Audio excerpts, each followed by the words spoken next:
I want to play a game where I can win 4 ways: appreciation, cash flow, the ability to use other people's money, and tax advantages. So Jimmy, those are the 4 pillars. How did you come to this conclusion or realization?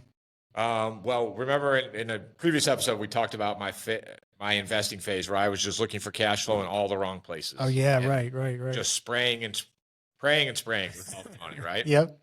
And so what happened was, I was doing everything. I was investing in oil wells. I was trading options. I was doing multi-level marketing, which was my wife's least favorite. Yeah. And I was even selling stuff on eBay.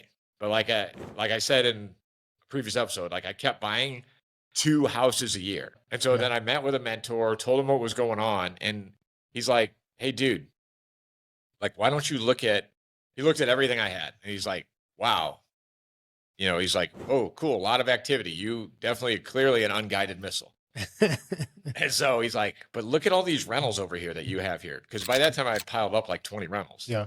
And he's like, you're getting some decent cash flow with this. Your balance sheet is ridiculous. At this point, you're a millionaire because of this. And he's like, what would just happen if you would just focus on real estate? Yeah. And he's like, I was like, I don't know, it'd be kind of boring. And he's like, yeah, but you'd win.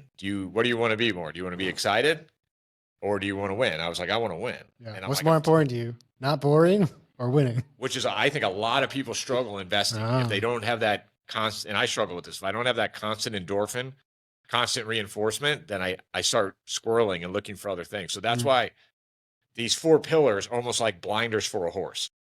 Yep. And so first, then he asked me another question. He's like, do you even know why he goes, Jimmy, why does real estate work? And I was just like, because Kiyosaki said it would. And no, he's like, Jimmy, they actually work because of the 4 pillars for investing. And then he took me through the 4 pillars. Okay. And so this was probably 2016. And then after that, I just refused to even look at any investment that didn't have the 4 pillars. Yeah. And so then I was able to take all that unguided missile energy and channel it into a guided missile. And then that's what really kind of helped me take off for success. Mm-hmm. And then it's just like, cool. I don't invest in anything that doesn't have all the 4 pillars. Yeah. And so that's why I never got into crypto, because crypto, you only win in crypto when you sell it. There's no tax advantages. You can't use other people's money, and it doesn't cash flow. So that's why I've never, and I think crypto is great. That's the other thing. I think all these investments are great, but for me, and then I think for anybody trying to generate wealth, there's a launch phase. Yep. In the launch phase, you got to apply everything to 4 pillar investments. Mm-hmm. As you grow your wealth, as you get wealthier and you don't need to create that high rate of return that we've talked about in previous episodes, right? Then cool, become a private lender. Private lender, you give up appreciation, you give up tax advantages. Mm-hmm. It's and so we'll do an episode on the wealth pyramid. As you climb the wealth pyramid, you can use less pillars. Yep. But I'm going to run through real quick, and each of these pillars will give their own episode. Yep. And my favorite episode that we will do on the 4 pillars is leverage and getting people comfortable with using debt and showing people how debt amplifies return. Mm-hmm. And at the bottom line, I don't think the other problem I have with traditional financial planning and real estate, I don't think you can really get wealthy using your own money after taxes.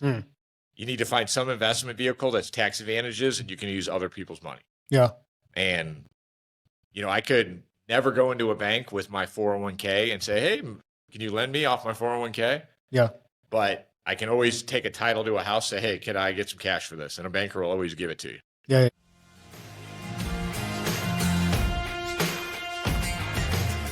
So if you like what you heard today and you want to learn more, sign up for a discovery call with one of the Vreeland Capital success coaches at jimmybreeland.com.